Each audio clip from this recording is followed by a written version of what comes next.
Mummy papa कैसे हो आप? अरे आरती आ गई तू। आजा आजा। दामाद जी कहाँ हैं? बस आ ही रहे हैं मम्मी। बाहर गाड़ी पार्क कर रहे हैं। अच्छा अच्छा। तू खड़ी क्यों है? आजा बैठ ना। हाँ बैठो बेटा। और सुनाओ कैसी हो? और घर में सब कैसे हैं? मैं ठीक हूँ पापा, और घर पर भी सब अच्छे हैं। मम्मी देखो, मैं आप सबके लिए गाजर का हलवा लेकर आई हूँ। अरे वाह भाई वाह। माधुरी बेटा, जल्दी से यहाँ आओ। और हाँ, रसोई से जरा प्लेट्स लेती आना। सब साथ में बैठकर गाजर का हलवा खाएंगे। अपने ससुर की बात सुनकर माधुरी फौरन प्लेट्स लेकर बाहर की तरफ जाने लगी, लेकिन वो बाहर आ पाती उससे पहले ही उसके पांव कुछ सुनकर रुक गए। रुकिए पापा, भाभी को मत बुलाइए, उन्हें अंदर ही रहने दीजिए। अरे पर ऐसा क्यों बेटा? ओफो पापा, आप ना कुछ भी नहीं समझते हो। मम्मी आप ही समझाओ ना इन्हें। ठीक बोल रही है आरती। आप भूल गए क्या? अपनी आरती माँ बनने वाली है, और ऐसे में उस मनहूस का साया भी नहीं पड़ना चाहिए इस पर। क्या बोल रही हो शीला? माधुरी तुम्हारी बहू है, उसके बारे में तुम्हें ऐसे नहीं कहना चाहिए। मम्मी ने वही कहा है पापा जो भाभी के बारे में सब बोल रहे हैं। मेरी सासू माँ ने तो यहाँ आने से भी मना कर दिया था, और वो भी सिर्फ भाभी की वजह से। बड़ी मिन्नतें करनी पड़ी मुझे, तब जाकर मानी है। वो भी इस शर्त पर कि मैं यहाँ आऊंगी तो भाभी से दूर ही रहूंगी। सही तो है। अब तू ऐसा कर, हमारे कमरे में चल, वहीं चलकर बातें करते हैं। अब सुनो जी, दामाद जी आ जाएं तो उन्हें भी अंदर ही लेकर आना।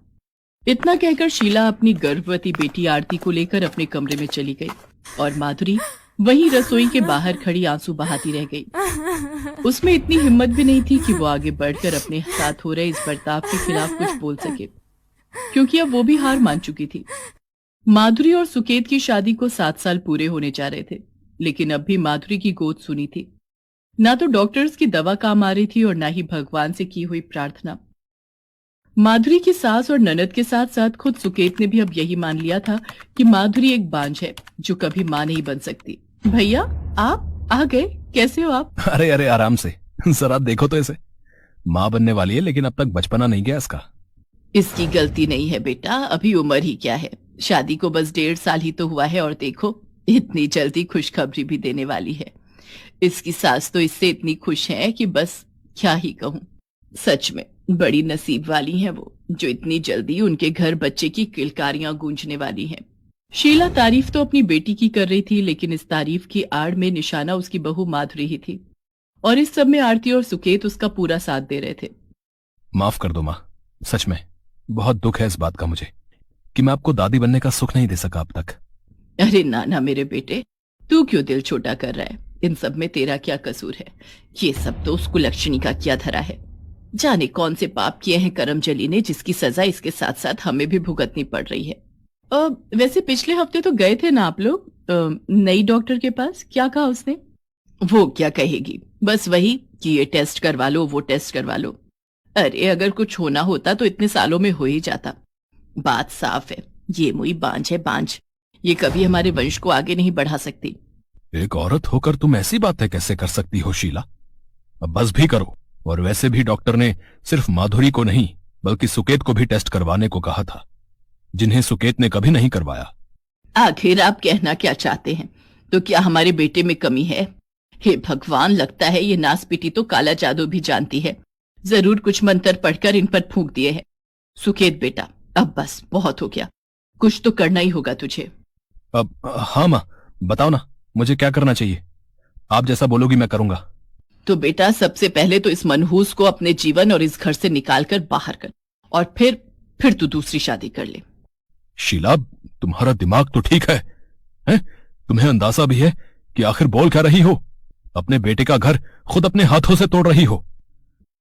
तो अभी कौन सा बसा हुआ है इसका घर? ये इस घर पर और मेरे बेटे पर सिवाय बोझ के और कुछ नहीं है। जब बच्चा ही नहीं दे सकती तो क्या काम है इसका घर में?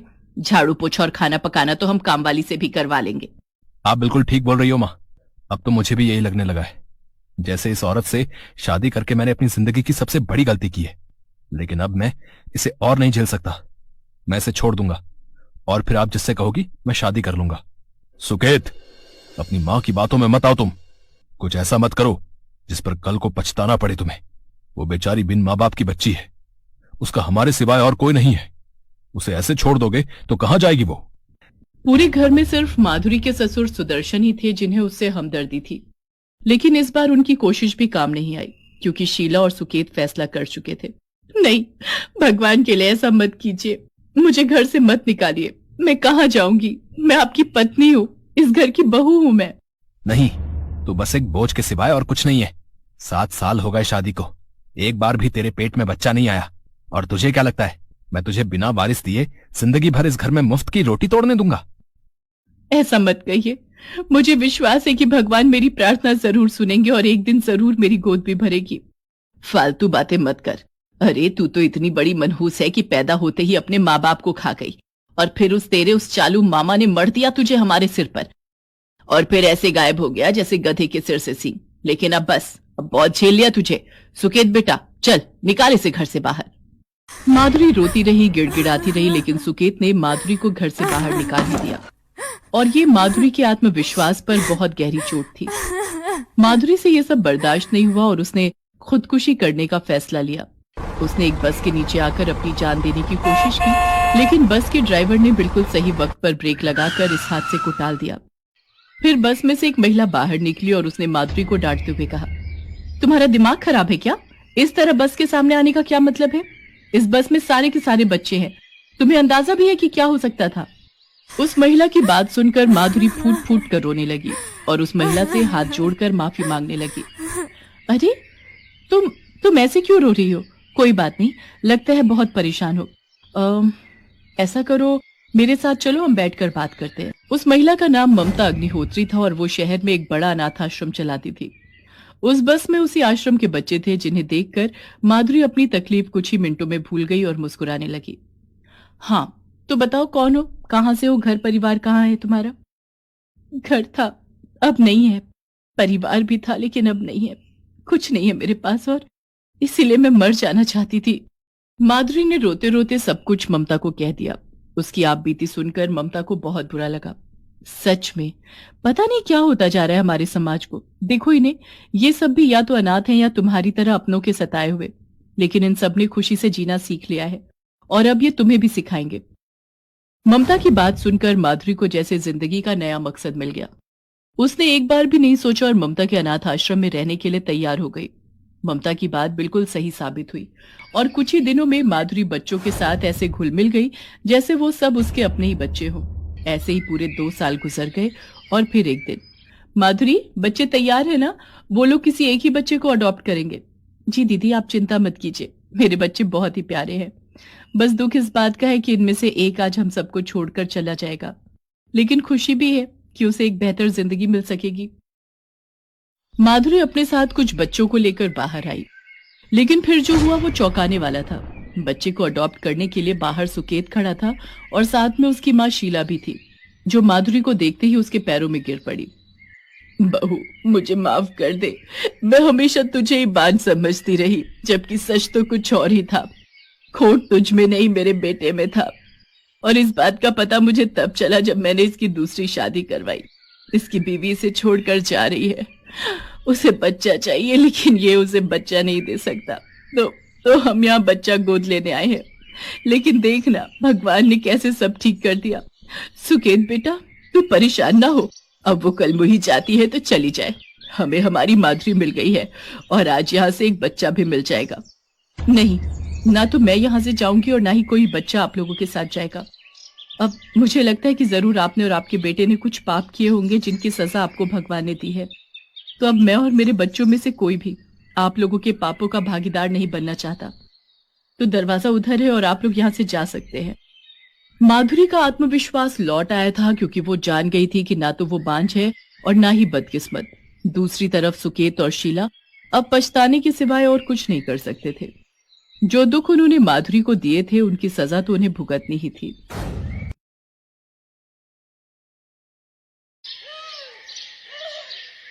पुलिस की जीप में गोदावरी चुपचाप बैठी हुई थी। जीप पूरी स्पीड में चली जा रही थी।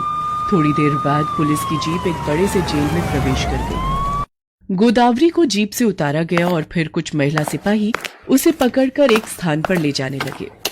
वहां की सारी तैयारी हो गई ना? जी सर, सारी तैयारी हो गई है। 7:30 का समय मिला है, इस बात का ध्यान रखना।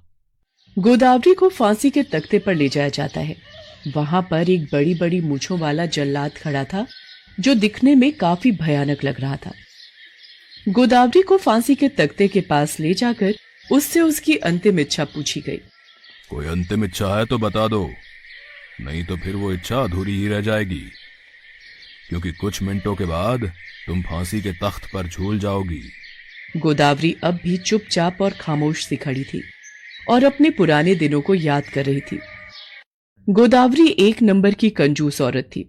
रुपए पैसे तो क्या, वो घर का भंगार तक किसी को नहीं देती थी। पुरानी टूटी फूटी चीजों से उसका पूरा घर भर गया था। वो घर कम कबाड़ खाना ज्यादा लगता था। एक दिन उसके बेटे शशि ने जब मां से कबाड़ बेचने की बात कही तो, दिमाग खराब हो गया है तेरा? क्या दिक्कत है तुम्हें इन कबाड़ से? ये क्या तुझसे खाने के लिए मांगते हैं या तेरे से रहने का किराया मांगते हैं?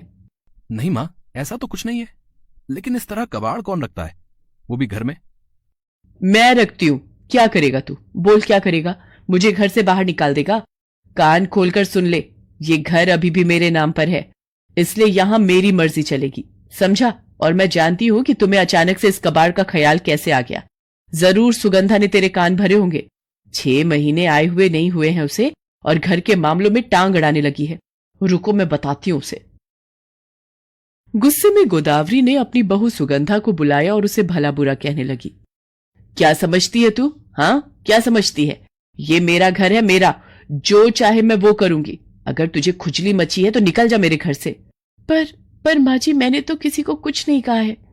देख, ये सीधेपन का नाटक किसी और को दिखाना तू, मेरे सामने तो ये सब नहीं चलेगा, समझी? गोदावरी को अपनी बहू से बहुत चिढ़ रहती थी। वो उसे बिल्कुल भी पसंद नहीं करती थी और इसकी शुरुआत शादी के 1 सप्ताह के बाद ही हो गई थी।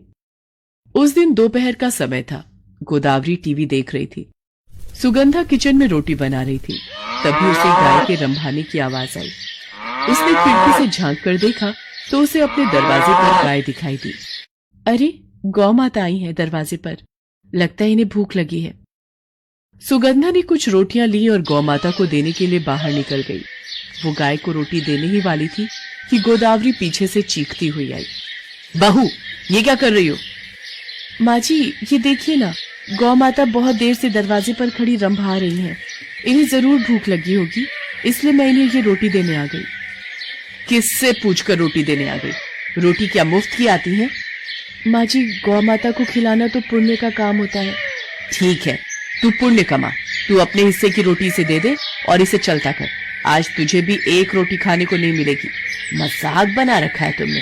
गाय को दे दो, कुत्ते को दे दो, इसको दे दो, उसको दे दो, ऐसे में तो तू पूरा घर ही लुटा देगी। सुगंधा ने पहली बार अपनी सास का ऐसा रूप देखा। वो अंदर तक सिहर गई। फिर तो हर दिन उसे किसी न किसी चीज के लिए टोका जाता। अरे, क्या कर रही है तू? कितना नमक डाल रही है? माँ जी, सब्जी के अनुसार डाल रही हूं। तू मुझे मत सिखा। इस हिसाब से चीजें खर्च करेगी तो महीने का राशन 2 बार लाना पड़ेगा। कौन देगा उसके पैसे? तेरा बाप। हाँ, बोल, अपने बाप को बोल, देगा वो पैसे। अपने पिता के लिए अपमान भरी बातें सुनकर सुगंधा की आंखों में आंसू आ गए। एक दिन की बात है, दोपहर का ही समय था। सुगंधा की तबीयत थोड़ी ठीक नहीं लग रही थी तो उसे झपकी आ गई। उस दिन उसकी गलती से किचन का दरवाजा खुला रह गया था, जिसके कारण एक बिल्ली किचन में घुस गई और वो दूध पी गई। अचानक सुगंधा की नींद खुल गई और उसे दूध की याद आ गई और वो भागी भागी किचन में पहुंची, लेकिन वहां पहले से ही गोदावरी मौजूद थी। अरे, तेरा दिमाग खराब है क्या? क्यों मेरा घर लुटाने पर लगी है? जरा सा ध्यान नहीं रख सकती तू चीजों का? वो माँ जी, थोड़ी तबीयत ठीक नहीं लग रही थी तो आंख लग गई। आंख लग गई, ठीक है। तेरे चलते दूध का जो नुकसान हुआ है वो भरेगा कौन? तू ही ना। आज से तेरा दूध बंद। 1 बूंद भी दूध तुझे नहीं मिलेगा। कभी दूध बंद तो कभी रोटी तो कभी कुछ और। एक समय तो ऐसा आ गया कि सुगंधा को खाना मिलना तक बंद हो गया। धीरे धीरे उसका शरीर गिरने लगा। वो कमजोर होने लगी। एक दिन वो चक्कर खाकर किचन में ही गिर गई। उस समय वो बेचारी चावल का मांड निकाल रही थी। चक्कर आने के कारण पूरा गरम मांड उसके ऊपर गिर गया और वो बुरी तरह जल गई। आह, माँ जी! सुगंधा की चीख की आवाज सुनकर गोदावरी रसोई में गई और वहां देखा कि सुगंधा बेहोश पड़ी है। लेकिन गोदावरी को इस बात की चिंता नहीं थी कि उसकी बहू बेहोश है और गिर गई है। उसे तो चिंता थी कि सारा का सारा चावल जमीन पर गिर गया था। हे भगवान, किस जन्म का बदला निकाल रही है ये सुगंधा मुझसे। इसका इलाज मुझे करना ही होगा, नहीं तो इसके चलते मैं सड़क पर आ जाऊंगी। ये संयोग था या सुगंधा की किस्मत। उस समय शशि किसी काम से घर आया था। उसने सुगंधा को उस बुरी स्थिति में देखा तो उसे लेकर तुरंत अस्पताल भागा। आप बिल्कुल सही समय पर इन्हें लेकर आ गए हैं, नहीं तो इन्हें कुछ भी हो सकता था। डॉक्टरों ने सुगंधा का इलाज शुरू किया। 2-3 दिनों में सुगंधा की स्थिति में सुधार होने लगा। देखिए, आपकी पत्नी की स्थिति अब ठीक है, लेकिन मुझे आपसे एक बात पूछनी थी। जी डॉक्टर साहब, कहिए ना। आपकी पत्नी खाना ठीक से नहीं खाती हैं क्या? ऐसा तो नहीं है डॉक्टर साहब। देखिए, हमने उनकी जांच की है, वो अंडरवेट हैं, और हमें जांच से यह भी पता लगा है कि कई कई दिन भूखे रहती हैं। देखिए, आपको उनके खाने और दवा दोनों पर बहुत ध्यान देना होगा, क्योंकि उनका घाव अभी भरा नहीं है, जलन के निशान बहुत बड़े हैं। इसलिए दवाई और खाना बिल्कुल समय पर उन्हें देना होगा, नहीं तो उनकी तबीयत फिर से बिगड़ सकती है, और घाव नहीं भरने से बहुत बड़ा इन्फेक्शन हो सकता है, और उस इन्फेक्शन से इनकी जान भी जा सकती है। शशि सुगंधा को लेकर घर आ गया और माँ को सारी बातें बताई। अरे वो डॉक्टर पागल है, हम क्या इसे भूखा रखते हैं? वैसे कितने का बिल बनाया उस डॉक्टर ने? ये डॉक्टर सब आजकल के लुटेरे होते हैं, लुटेरे। माँ, सुगंधा का हमें ध्यान रखना होगा, इसकी दवा और खाना दोनों का। इसे अच्छी और पौष्टिक चीजें खिलानी होंगी। माँ, मैं तो सारा दिन ऑफिस में रहता हूं, आपको इस पर ध्यान देना होगा। अरे ये भी कोई बोलने वाली बात है? मैं हूं ना, मैं रखूंगी हर चीज का ध्यान, तू फिक्र मत कर। गोदावरी ने शशि को तो कह दिया कि वो सुगंधा का ध्यान रखेगी, लेकिन मन ही मन, अच्छा खाना खिलाओ, दवा खिलाओ, यहां पैसे पेड़ पर लगते हैं क्या? गोदावरी ना तो सुगंधा को ठीक से खाना देती और ना ही दवा। सुगंधा की तबीयत एक बार फिर से खराब होने लगी और उसकी हालत बहुत गंभीर हो गई। उसे अस्पताल में फिर से भर्ती किया गया, लेकिन सुगंधा की जान नहीं बच सकी। डॉक्टरों ने पोस्टमार्टम रिपोर्ट में लिखा कि उसे ना तो ठीक से दवा मिली और ना ही खाना। वो भूखी ही मर गई। पुलिस ने जांच की और गोदावरी को दोषी पाया। तमाम सबूतों से यह साफ साफ साबित होता है कि गोदावरी एक बहुत ही निर्दयी और कंजूस औरत है, जिसने पैसे बचाने की खातिर अपनी बहू का ना तो ठीक से इलाज करवाया और ना ही उसे खाना दिया, जिस कारण वो मर गई। अदालत उसे अपनी बहू की मौत का दोषी मानती है और उसे सुगंधा की हत्या का गुनहगार मानते हुए फांसी की सजा सुनाती है। गोदावरी फांसी के तख्ते के पास बढ़ती जा रही थी। जल्लाद ने उसके मुंह पर काला कपड़ा बांधा, गले में रस्सी लगाई और फांसी के तख्ते का लीवर खींच दिया। अचानक एक जोरदार चीख से गोदावरी की नींद खुल गई। उसने देखा कि वो घर में है। वो भागकर अपनी बहू के कमरे में गई तो देखा कि वो बेचारी चुपचाप सोई है। उसके शरीर पर जलने के निशान हैं। ये क्या था? ये सारा मैंने सपने में देखा, लेकिन ये सच भी तो हो सकता है। मैं बहू को ना तो ठीक से दवा दे रही हूं और ना ही खाना। नहीं नहीं, ये गलत है। मैं एक इंसान होकर ऐसे राक्षसों वाली हरकत कैसे कर सकती हूँ? नहीं, मैं ये नहीं करूंगी। एक बार मेरी बहू की जान मेरे कारण खतरे में पड़ गई है, अब मैं ये नहीं होने दूंगी। उस दिन के बाद से तो गोदावरी बिल्कुल बदल गई। अपनी कंजूसी की आदत को वो पूरी तरह भूल गई। वो अपनी बहू को न सिर्फ अच्छी अच्छी चीजें खिलाती, बल्कि उसका ठीक से इलाज भी करवाने लगी। धीरे धीरे सुगंधा की तबीयत पूरी तरह ठीक हो गई। गोदावरी अब सुगंधा को बहुत प्यार करने लगी थी और सुगंधा भी गोदावरी के बिना नहीं रह सकती थी।